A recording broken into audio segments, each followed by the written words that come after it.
namanya perceraian juga bukan hal yang menyenangkan atau mudah gitu. Banyak sekali yang perlu dipikirkan. Namun tenang saja, ada jalan tengahnya, Bun. Ingatlah bahwa perilaku selingkuh itu adalah tanggung jawab si pelakunya.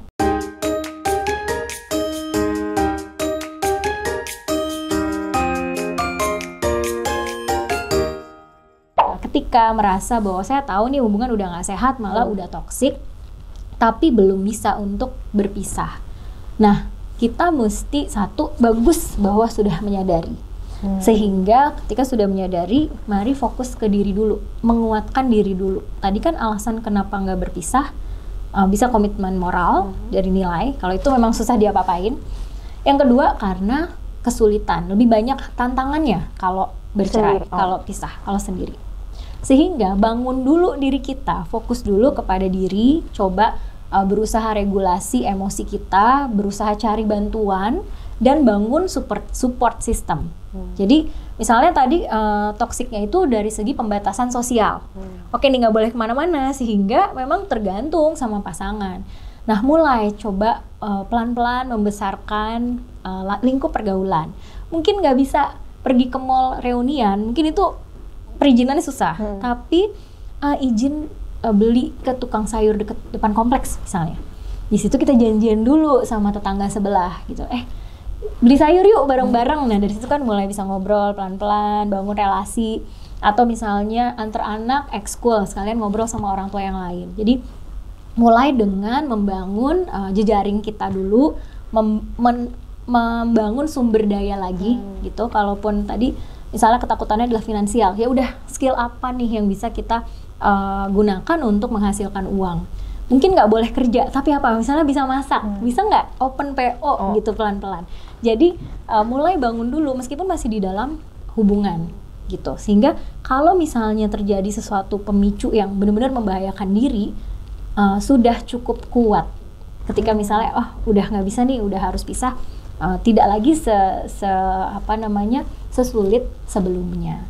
Dan jangan lupa juga kita juga mesti, kalau misalnya kasusnya adalah tadi lebih ke narcissistic partner, jadi kita mengalami emotional abuse, kekerasan emosi yang terus-menerus, kita mesti belajar untuk memberi jarak emosi. Meskipun mungkin kalau di otak secara normal kan namanya pasangan kita, mesti kita dengarkan, kita patuhi. Tapi ketika kita tahu bahwa kondisinya sudah tidak sehat, kita mesti belajar memberi jarak emosional supaya kita juga bisa memenuhi kebutuhan kita sendiri. Sehingga akhirnya tidak lagi tergantung sama pasangan. Jarak emosional itu seperti apa tuh? Kan karena kayaknya kita akan bertemu setiap hari, ngobrol terus gitu. Betul. Jarak secara emosional itu kayak apa, seperti apa gitu kan. Karena nggak mungkin kita ya udahlah gitu, kabur gitu kalau ketemu dia, nggak kayak gitu ya Bun. Nggak Bun, nggak disarankan Bun kalau memang keputusannya masih bersama-sama. Ya nggak juga langsung pisah kamar saat itu juga gitu, kayaknya malah bisa menimbulkan permasalahan baru. Tapi yang bisa kita lakukan adalah mungkin kita evaluasi dulu. Mungkin selama ini kita berpikir kata-kata dia itu udah mutlak dan benar tentang diri kita. Misalnya, misalkan kamu kurang enak, kamu emang gak bisa masak ya orangnya gitu. Tenang dulu. Kalau kita jarak emosional saat dekat, kita langsung sedih dan merasa bahwa itu benar dan bahwa kita yang paling ngedown. Tapi kalau kita tarik nafas terus, oke, itu karakter dia, itu adalah tentang dia bukan tentang saya. Ya saya tahu skill masak saya, mungkin anak saya bilang enak, jadi tidak mendukung apa yang dia bilang. Gitu, itu maksudnya menjaga jarak secara emosional. Artinya kita tidak langsung apa yang dia bilang tentang kita, apa yang dia bilang kita seharusnya merasa apa, kita rasakan. Gitu, misalnya, apalagi ya, tadi contoh, misalnya kita dikecilkan gitu ya, misalkan kamu gak enak deh, kamu memang gak bisa masak, kamu gak becus di ngurus rumah tangga, misalnya gitu. Tenang dulu Bun, tarik nafas, terus evaluasi gitu. Bahwa sebenarnya saya, I'm okay as I am, gitu, sehingga ya udah itu adalah karakter dia dan itu bukan 100% tentang saya. Tenang, ngomongnya gampang ya, Bun ya. Saya dengarnya pusing, Bun. Cuman memang ketika kita mau melakukannya itu sangat butuh usaha yang keras dan seringkali kita butuh dukungan. Kita butuh ada orang yang bilang bahwa enggak loh, masakan lo enak, lihat tuh anaknya Bunda suka gitu. Jadi memang kita perlu cari support juga untuk jarak emosional itu kita perlu support sebetulnya. Berarti nggak segampang. Betul, tidak segampang itu. Cuman perlu dilakukan kalau memang pilihannya adalah mau bersama-sama gitu. Mungkin tadi ya kan banyak hal ya untuk keputusan yang tadi. Jadi perlu belajar untuk itu. Kalau misalnya kesulitan, mending ke profesional deh, karena ada caranya gitu. Berarti bisa dikatakan gini nggak sih Mbak, tepat nggak sih kalau kita milih bertahan dalam toxic marriage? Itu sangat sulit ya. Kalau dalam posisi aku sebagai psikolog, sebetulnya bukan dalam posisi untuk menjudge ya. Tapi kalau misalnya klien yang datang atau bunda yang curhat sama aku sudah memberikan tanda-tanda bahwa situasi udah gawat, membahayakan keselamatan diri dia dan anaknya misalnya, itu aku akan sarankan cari bantuan, cari safe house, cari rumah aman, sambil pelan-pelan membangun dirinya. Kalau misalnya nanti kemudian pisah atau mungkin nanti suaminya dapat intervensi juga, kan bisa juga ya, dapat bantuan juga sehingga bisa terbantulah hubungannya gitu. Jadi susah ya untuk, maksudnya bukan dalam posisi aku untuk menjudge, tapi indikatornya adalah kalau sudah membahayakan nyawa diri kita ataupun anak, segeralah cari bantuan. Gitu. Ini itu adalah batas sampai kapan sih kita mau bertahan di toxic marriage ini, gitu ya? Iya. Ketika udah membahayakan diri sendiri dan anak. Iya. Oke. Tarik nafas dulu ya Bun. Ini karena emang kayaknya ya balik lagi sih tadi didengarnya kan kayaknya capek banget, pusing banget gitu ya. Apalagi mungkin bunda-bunda yang emang tanpa sadar menjalani itu gitu ya, setiap hari. Nah, salah satunya yang mungkin lagi ramai juga gitu, dan tadi juga Mbak Pinkan sempat mention kalau salah satu macam atau faktornya yang ada di toxic marriage ini adalah selingkuh gitu, perselingkuhan yang terjadi berulang kali gitu ya. Betul. Nah, sebenarnya kalau bicara soal selingkuh gitu, ada nggak sih Mbak yang bikin orang kenapa gitu akhirnya melakukan itu dan membuat si pasangannya ini merasa gue kayaknya nggak benar, kurang gitu ya, gue kayak ini kayak gitu. Nah, mungkin kita luruskan dulu ya buat para bunda-bunda yang sedang merasa dirinya kurang. Ingatlah bahwa perilaku selingkuh itu adalah tanggung jawab si pelakunya. Jadi bukan karena kita kurang atau misalnya kita masakannya kurang enak atau dandannya kurang cantik gitu. Jadi bukan karena itu, tapi itu adalah pilihan pribadi dari si pelaku. Itu dulu deh, itu perlu diingat ya Bun. Dan kalau kita ketemu teman, mungkin teman kita baru mengalami hal itu, ingat untuk mengingatkan dia tentang hal itu, karena rasanya pasti akan kayak ini salah aku ya gitu. Jadi dengan prinsipnya itu dulu, bahwa perilakunya sebenarnya adalah si tanggung jawab dari pelaku. Namun demikian, kita perlu melihat kenapa orang melakukan perselingkuhan. Nah, bisa jadi karena ada kebutuhan dari dirinya dia yang dia merasa tidak terpenuhi dari dalam perkawinan. Misalnya mungkin ada kebutuhan akan kedekatan emosional yang tidak terpenuhi. Jadi akhirnya sampai selingkuh. Tapi dan renggangnya kedekatan emosional itu bisa karena berbagai macam hal. Mungkin istrinya sibuk ngurus anak atau yang lain gitu, sehingga renggang. Tapi perlu diingat, ada cara lain, nggak perlu selingkuh kan? Ya, gitu. Jadi kita perlu lihat bahwa memang ada perselingkuhan, salah satunya terjadi karena kurang terpenuhinya kebutuhan. Bisa macam-macam, ada emosional, seksual atau yang lainnya, sehingga kemudian seorang itu memilih untuk berselingkuh gitu. Jadi bukan karena masakan kurang enak atau aku kurang cantik ya Bun. Tapi memang selingkuh itu indikasi bisa jadi ada yang kurang di dalam hubungan gitu. Jawabannya sebenarnya bukan selingkuh, tapi diperbaiki. Cuman nggak semua orang ternyata punya kemampuan untuk mengungkapkan bahwa dia merasa ada masalah, dan nggak semua orang punya kemampuan untuk menyelesaikan masalah dengan logis, kemudian yang saling menguntungkan bagi kedua belah pihak gitu. Jadi itu memang ini ya, kayaknya perlu diajarkan kepada anak-anak kita ya Bun.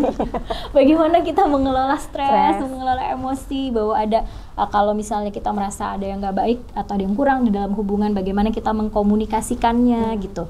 Karena itu bisa membantu menjadi alternatif dari menjalin hubungan dengan orang lain. Gitu. Nah, tadi sempat mention kan ada kebutuhan yang kurang nih, Mbak Pinkan. Tapi ketika nih kebutuhannya sudah terpenuhi, istrinya jago masak, disebut orang-orang dia cantik, pintar dandan, punya karir yang oke, dan lain sebagainya gitu. Tapi masih aja nih pasangannya selingkuh gitu. Nah, itu karena apa biasanya Mbak? lagi-lagi macam-macam ya, sulit sekali untuk bilang satu hal, tapi bisa jadi karena tadi ada sisi kepribadian juga, dia merasa nggak ada remorse, nggak ada rasa bersalah. Bukan cuma selingkuh, mungkin itu juga perilaku-perilaku yang melanggar hukum juga dilakukan gitu. Jadi intinya bukan tentang si pasangannya lagi, tapi itu tentang karakter dari pelakunya. Bisa juga misalnya dia butuh tantangan aja, atau misalnya ini adalah tradisi di kantornya gitu, jangan-jangan. Mungkin dari segi perkawinannya baik-baik, tapi kayaknya dia ada kebutuhan untuk menunjukkan sesuatu di depan teman kantornya gitu. Jadi bisa jadi bukan karena relasi gitu. Ya kalau mau menantang sih mending cari outbound gitu ya, bapak-bapak atau siapa gitu ya, atau naik ATV atau apalah gitu ya, jangan berselingkuh gitu. Nah ada nggak sih tapi Mbak istilah dalam psikologi gitu ya, atau yang kita tahu kenapa sih gitu ya yang jadi selingkuhannya tuh nggak lebih baik dari biasanya, nggak lebih baik dari si pasangan sahnya gitu. Oke. Sejauh pengetahuanku justru nggak ada ya mungkin bukan istilah medis ataupun psikologis, tapi kalau mungkin bunda-bunda yang lebih tahu apa istilahnya bisa kasih tahu ke kita, ke Mbak Firly nanti. Tapi sejauh pengetahuanku justru nggak ada istilah yang khusus seperti itu. Memang seperti yang tadi udah dibilang bahwa perselingkuhan itu bukan karena mencari yang lebih baik, tapi mencari kebutuhan yang dibutuhkan oleh si pelakunya. Dan kenapa terkesan misalnya kenapa sih kok yang diselingkuhin itu lebih kurang cantik atau biasa aja atau kurang sukses misalnya dibandingkan dengan pasangan resminya? Ya karena bukan itu yang dicari. Justru misalnya yang kurang di dalam satu relasi adalah kebutuhan merasa dihargai. Karena istrinya superstar lah misalnya. Tapi kemudian suaminya merasa kurang dihargai, jadi dia akan mencari orang yang menghargai dia. Dan kemungkinannya dia mendapatkannya dari orang yang mungkin di bawah dari istrinya gitu, dari berbagai macam level. Karena mungkin bagi istrinya suaminya udah biasa aja gitu ya, karena mereka setara misalnya. Tapi buat orang yang berada di bawah itu ini kayak wow banget si suaminya, sehingga suaminya mendapatkan rasa bahwa dia dihargai gitu. Jadi nggak ada hubungannya sama kenapa sih lebih selalu lebih ini ya, nggak ada hubungannya dengan itu sih, lebih ke per kasus, tergantung dari kebutuhan apa sih yang lagi dicari oleh si pelaku selingkuh ini gitu. Oke, ketika kita udah di situ tuh Mbak, di ya berselingkuh dan lain sebagainya gitu ya, toxic marriage gitu. Terus untuk keluar dari hubungan itu gitu, ada nggak sih step-stepnya yang harus tahu kan? Kayak tadi misalnya pertama, kita sadar dulu nih, kita udah terjebak gitu. Nah selanjutnya tuh apa yang harus kita lakukan untuk keluar gitu? Karena nggak gampang ya Mbak keluar dari toxic marriage gitu. Dan keluar atau nggak keluar, akhirnya itu jadi pilihan. Karena bisa juga usaha memperbaiki gitu. Jadi yang tadi kan ada ini yang sehat, merasa sejahtera, bisa berkomunikasi, ada rasa percaya, ada masalah, nggak sehat sampai ke toksik. Ya siapa tahu bisa diregulasi, diperbaiki, jadinya jadi masalah yang mungkin nanti bisa diperbaiki lagi gitu. Tapi kalau memang udah melihat ada bahaya yang sangat besar atau kayaknya udah sulit untuk diubah karena ini menyangkut karakter, maka yang bisa dilakukan tadi sih sebenarnya merangkum lagi, satu, sadarin dulu dan bangun sisi kepercayaan diri kita. Bangun sumber daya baik dari dalam diri, kayak rasa percaya diri. Jadi kita mencoba melihat apa sih kualitas positif kita sebagai manusia, bukan sebagai ibunya si A atau suaminya si B, tapi sebagai manusia apa sih kualitas kita. Kita bangun itu dulu internal, maupun juga bangun sumber daya eksternal. Tadi ngumpulin teman, lihat lagi skill kita apa nih yang bisa dijadiin uang. Mungkin kita tadi ya jago masak, atau kita sebenarnya bisa bikinin mainan untuk anak-anak gitu. Mungkin kita punya mainan anak-anak banyak bisa disewain gitu. Jadi kita gali dulu potensi-potensi serta sumber daya baik dari dalam maupun dari luar diri. Setelah itu kita perlu menilai nih, oke, ini memang menikah versus berpisah, apa plus minusnya bagi diri kita dengan kondisi seperti itu. Masih ada nggak ya ruang buat memperbaiki? Apalagi kalau tadi kenapa nggak pisah? Karena komitmen moral. Karena itu memang pilihan saya, ini secara agama penting buat saya, jadi saya mau mempertahankan. Lihat dulu gitu, jangan langsung ambil keputusan, udah deh nggak bisa pisah. Tapi kalau kita punya ada rasa itu, coba lihat dulu, siapa tahu masih bisa. Ya konsultasikan ke ahlinya. Kalau mau konsultasi soal psikologis ya ke ahli yang psikolog, tapi bisa juga konsultasi kalau masalah kita atau yang menahan kita adalah sisi religius, kita komunikasikan juga ke pemuka agama. Bagaimana sih kalau dari segi agama melihat kondisi ini gitu. Jadi banyak sih yang bisa dilakukan sebelum akhirnya benar-benar berpisah. Satu, siapin diri dulu. Dua, nilai dulu situasinya. Baru kalau kita udah siap dan situasinya memang memungkinkan, baru mengambil keputusan. Jadi nggak langsung yang asik banget, dah keluar gitu, out gitu ya Mbak ya. Nggak segampang komentar netizen di kolom komentar. Betul. Ya, makanya let's not judge ya. Okay. Nah, tadi kan kita udah ngomongin yang toxic nih Mbak. Sebenarnya yang sehatnya ini nih, gimana coba caranya gitu biar kita bisa membangun hubungan yang sehat gitu bersama pasangan gitu. Iya, ini penting banget Bun, khususnya buat yang udah menjadi bunda maupun yang baru mau nih. Justru lebih penting bagi yang baru mau. Jadi fondasi atau pilar hubungan yang sehat itu ada 2 yang harus dibangun dari awal, yaitu rasa percaya dan komitmen. Nah, rasa percaya di sini adalah rasa bahwa rasa secara emosi dan juga pikiran bahwa saya tahu pasangan saya itu akan melakukan yang terbaik buat kita berdua. Itu namanya rasa percaya. Rasa percaya itu bukan aku tahu dia setia dan dia nggak akan selingkuh, Bun. Tidak sesederhana itu. Bukan, Bun. Tapi meyakini bahwa apa yang dia lakukan itu sudah memikirkan kita berdua. Itu namanya rasa percaya. Dan yang kedua adalah komitmen, yaitu ketika kita melakukan sesuatu, kita memikirkan kebaikan dia dan kebaikan hubungan kita. Jadi dia tuh kayak sepaket gitu. Kalau kita trust dan pasangan kita nunjukin komitmen, maka trust kita akan terbangun. Kalau kita berkomitmen, maka pasangan kita akan terbangun trust-nya. Gitu. Jadi itu pilar banget deh, penting banget untuk dibangun. Caranya gimana? Caranya kita bangun fondasi dengan menjadi teman dulu. Jadi satu, kita mesti sebelum jadi ayah bunda, jadi teman dulu. Bisa nggak kita berteman dengan pasangan kita? Oke, baik. Kita bisa ngobrol nggak segala macam hal? Kita kenal nggak sama dia? Tahu nggak film kesukaannya apa? Kenapa? Siapa sahabatnya? Siapa musuh terbesarnya? Apa yang dia takutin? Apa mimpi terbesarnya? Jadi itu buat fondasi dengan menjadi teman dan mengenal dia. Nah, setelah itu kita coba bangun perspektif yang positif tentang pasangan kita. Jadi lihat apa sih yang bikin kita suka sama dia, apa hal-hal positif yang dia punya dan kita suka. Kita kenalin dan kita apresiasi juga gitu. Jadi kita mengapresiasi, jangan malu-malu untuk bilang misal kamu ganteng banget atau cara kamu madu padankan baju hari ini bagus gitu. Seperti opa-opa Korea misalnya. Atau misalnya kamu tuh kalau main sama anak sweet banget ya gitu. Kayaknya anak tuh seneng banget main sama kamu. Dia kayaknya kangen banget deh, pengen cepet-cepet ayahnya pulang gitu. Jangan lupa mengapresiasi hal-hal baik yang kita lihat dari dia. Kemudian setelah kita bisa jadi teman, bisa mengapresiasi, punya perspektif positif tentang pasangan dan hubungan, baru deh belajar gimana caranya berkonflik. Jadi berlawanan dengan pendapat populer bahwa konflik itu nggak baik, rupanya konflik yang bisa dibicarakan secara sehat itu baik loh, Bun. Kayak gimana, Bu? Mbak Pinta? Jadi konflik yang sehat tuh kayak gimana? Ya, konflik pada dasarnya kan adalah sebuah perbedaan, ya kan? Nah, ayah bunda dari keluarga yang beda, kemudian menjadi suami istri, tentu punya pemikiran yang beda, punya kebiasaan yang beda, dan ini sangat manusiawi, wajar. Cuman masalahnya apa yang akan dilakukan dengan perbedaan itu? Misalnya nih, contohnya kecil-kecil, di sini mungkin bunda-bunda siapa yang punya pasangan suka naruh handuk basah di tempat tidur? Atau taruh sepatu dan kaos kaki sembarangan gitu. Atau misalnya punya kebiasaan membelanjakan uang yang misalnya senang belanja misalnya, atau justru kebalikannya senang nabung, jadinya nggak bisa belanja, termasuk istrinya nggak dibelanjain misalnya ya. Jadi dengan kita punya itu kan sebenarnya bikin pengen berantem ya.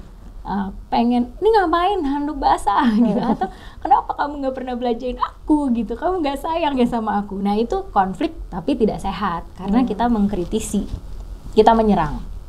Tapi coba kalau kita melihatnya sebagai begini, aku tuh sebenarnya ngerasa nggak nyaman loh ada handuk basah di di tempat tidur.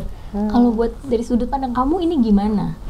Dari mana kamu belajar begini gitu, atau menurut kamu ini apa? Jadi konflik itu sebenarnya adalah jalan masuk untuk kita lebih memahami pasangan.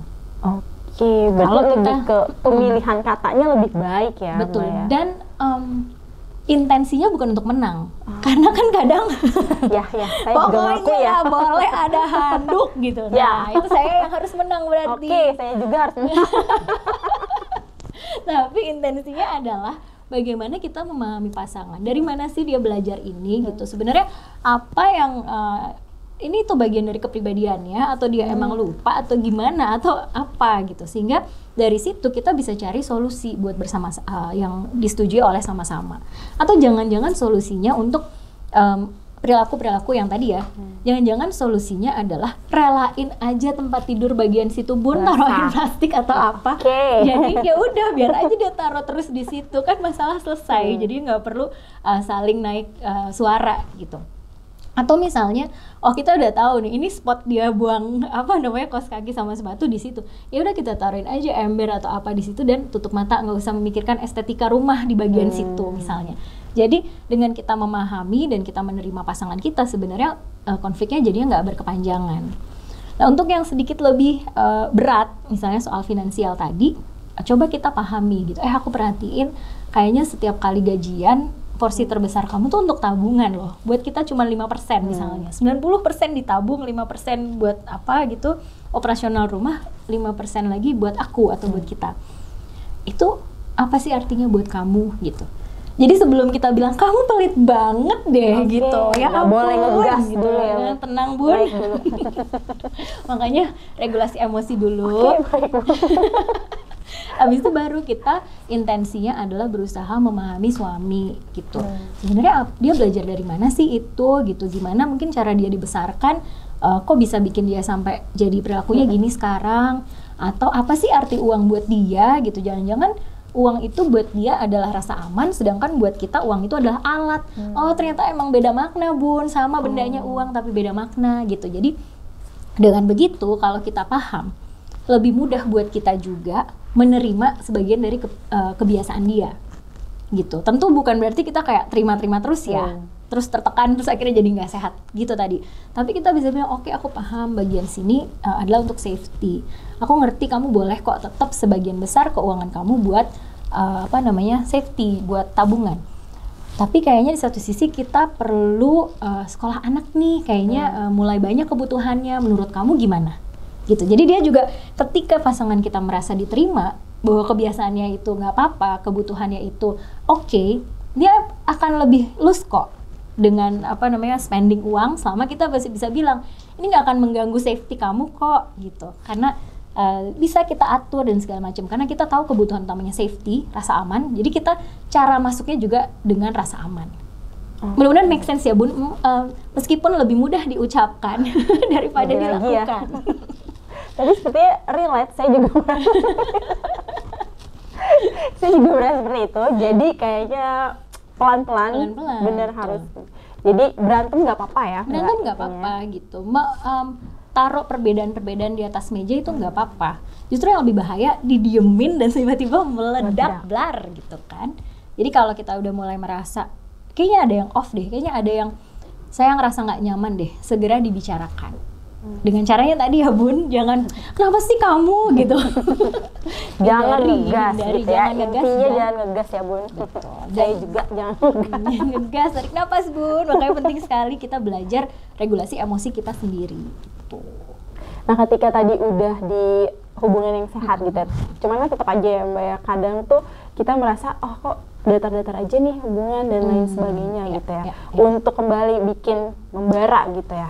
Ya, tadi tuh ada lagi. Tadi kan baru sampai konflik ya, kita mesti manage konflik. Nah, seterusnya kita perlu punya ritual dan membangun mimpi bersama. Disinilah nanti dari ritual-ritual, dari mimpi kita bersama bisa menjaga sparks di dalam hubungan supaya nggak datar. Kita perlu tantangan juga di dalam kehidupan perkawinan, dalam kehidupan pernikahan tuh perlu tahu sebenarnya ini kita berdua mau menuju apa sih gitu. Kita misalnya 3 tahun lagi mau ngapain, kita dalam 5 tahun mau ngapain, apa yang kita kejar sebagai pasangan, sebagai suami istri, sebagai ayah bunda kalau misalnya udah punya anak, kita pengen bikin keluarga yang kayak gimana. Nah itu perlu dibicarakan, perlu si ayah dan bunda ini perlu punya visi yang sama dan punya ritual untuk mencapai itu gimana. Sehingga nanti hubungan yang dijalani itu jadi lebih bermakna. Makanya kalau ada godaan-godaan atau ada apa, tunggu ya. Aku tuh sama istriku pengen begini, atau aku sama suamiku udah punya rencana ini, kalau misalnya nanti itu menjadi distraksi misalnya begitu. Jadi penting sekali kita punya mimpi bersama dan punya ritual untuk mewujudkan mimpi itu. Nah di sini bisa masuk ritual misalnya, oh kita kencan yuk seminggu sekali, atau misalnya setiap setahun kayaknya bisa deh kita nabung ke luar negeri setahun sekali gitu. Berdua aja? Berdua aja kalau bisa. Tapi kalau misalnya perlu ngajak anak, mungkin butuh support system juga ya, supaya setidaknya bisa ada waktu-waktu berdua gitu kalau memungkinkan. Atau ya nggak perlu yang grande banget kan, bisa aja dengan ya udah anak-anak di rumah mertua, di rumah orang tua, kita berduaan aja nonton Netflix sambil kencan di rumah, misalnya bisa juga seperti itu. Jadi buat ritual-ritual yang tujuannya untuk tetap merekatkan rasa keintiman emosi gitu. Oke, sepertinya aku masih banyak banget yang mau ditanya, tapi keterbatasan waktu juga ya. Karena nggak akan kelar-kelar nih kalau kita ngomongin soal pernikahan gitu ya. Dari semua tadi pembahasan kita nih Mbak, boleh nggak sih kasih pesan gitu buat para bunda-bunda ketika dia udah sedang terjebak di toxic marriage ini gitu. Hingga nanti bisa nih mencapai hubungan sehat atau memilih untuk tidak lagi. Jadi buat bunda-bunda yang sedang merasa terjebak, perlu diingat bahwa kita ini terlahir ke dunia aja kita udah berharga dan baik apa adanya, ya kan? Kita diciptakan begini udah baik. Jadi ingat-ingat itu, meskipun kondisi di luar tuh kayaknya membuat kita merasa kecil, membuat kita merasa nggak berdaya, tapi ingat kita ada aja itu udah suatu keajaiban ya kan, dari kita lahir sampai sebesar sekarang ini. Jadi bunda-bunda perlu ingat itu, dan meskipun situasinya sulit, coba gali dulu ke dalam dan cari support dari lingkungan terdekat. Nah mudah-mudahan dari situ bisa dapat nih mau apa solusinya kemudian, dan nggak usah bandingin kita dengan orang lain. Buat orang lain mungkin ada yang bilang ngapain sih masih bertahan, atau buat orang lain ada yang bilang udah bertahan aja gitu. Tapi yang tahu mana yang terbaik buat kita itu sebenarnya adalah kita sendiri. Jadi fokus ke membangun diri bunda-bunda dulu yang sebetulnya udah you are okay as you are. Oke, jadi kesimpulannya kalau buat aku sendiri nih Mbak ya, berarti ketika kita udah tahu kita terjebak di toxic marriage gitu, yang pertama kita harus sadari dulu, lalu kita tolong diri kita sendiri dulu. Setelah kita tolong diri kita sendiri dulu, kita perlu juga untuk mencari support system, mau itu kita ke teman sendiri atau ke psikolog atau ke pemuka agama gitu ya Mbak ya. Lalu kita balik lagi ke diri kita sendiri gitu ya, untuk bertanya kita tetap mau bertahan atau kita mau udahin. Itu semua balik lagi ke diri kita sendiri. Jangan dengar komentar-komentar dari orang lain. Oke, gitu ya Mbak ya, karena netizen nggak tahu apa yang kita lakukan di rumah gitu, apa yang kita rasakan, apa yang kita rasakan juga. Oke, nah kayaknya emang seru banget kalau udah ngobrolin soal pernikahan ya Mbak ya, tapi kayaknya kita harus sudah dulu obrolannya sampai di sini. Makasih banget buat Mbak Pinkan untuk waktunya, sharing ilmunya. Semoga obrolan kita kali ini bisa menginspirasi bunda dan ayah di rumah yang sedang menonton Bunda Talks. Untuk selanjutnya kita bahas apa, bunda-bunda boleh komentar di kolom komentar, dan jangan lupa juga untuk subscribe, like, and share ke video ini ke bunda-bunda lainnya. Mohon maaf apabila ada salah kata. Aku Firly Nabila, sampai ketemu di Bunda Talks berikutnya.